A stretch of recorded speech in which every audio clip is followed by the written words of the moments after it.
Kimberly Kersey, 18, was last seen walking home from school in the Hearthwood Boulevard area of Vancouver on March 11, 1987. She had plans later that night to go meet up with her boyfriend and go to a basketball game in Tacoma, but she never arrived home. Investigators have 2 suspects in this case, but her case still remains unsolved. We are in our 29th week, and today is our last day in Washington. Kimberly was the oldest of 3 kids, and her father said that she was always kind and a leader. Her father told KOIN News in 2018 that Kim was very petite but tough and acknowledged it would have taken much force for someone to take her. Kim's little sister, Kristen, now in her 40s, says that her sister Kim was a great older sister. She said she was very pretty and she wanted to be just like her. She said her sister Kim had a contagious smile and laugh and was a very genuine person. On March 11, 1987, there was a basketball tournament at Kim's high school, and so everyone got out of school a little early that day. Kim was leaving Mountain View High School and headed towards her home, which was about 2 miles away. Kim's typical route was to walk across Mill Plain Boulevard just east of Evergreen Airport. Kim had plans to attend a basketball game with her boyfriend that night, but she never arrived home.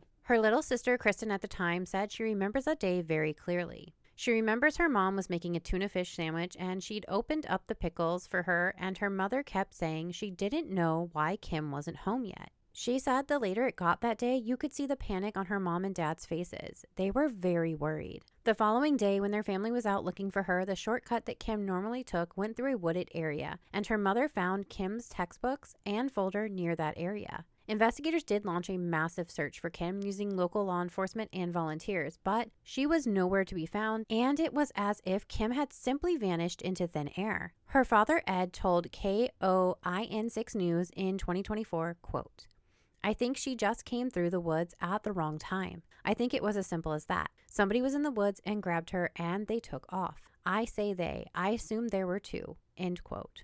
Her family says as the days turned into weeks and then into years, they watched as the area changed and new developers cleared certain areas around the woods, and they would cling to hope that they might find some trace of Kim, but there has been no sign of her. Kim's father believes whoever took Kim took her away from the area, since no trace of her has ever been found after all these years. Investigators have 2 possible suspects on their radar in Kim's disappearance. One is a man named Russell Stinger, who is currently serving a life sentence for murdering a woman who vanished while on a walk close to where Kim vanished. The other is an unidentified man who lives 2 blocks from Kim, who has a record for child molestation. This suspect has since left the state. Clark County Detective Lindsay Schultz is now working Kim's case and believes that someone is responsible for her disappearance. Detective Schultz told the news that there were multiple different names that pop up in the case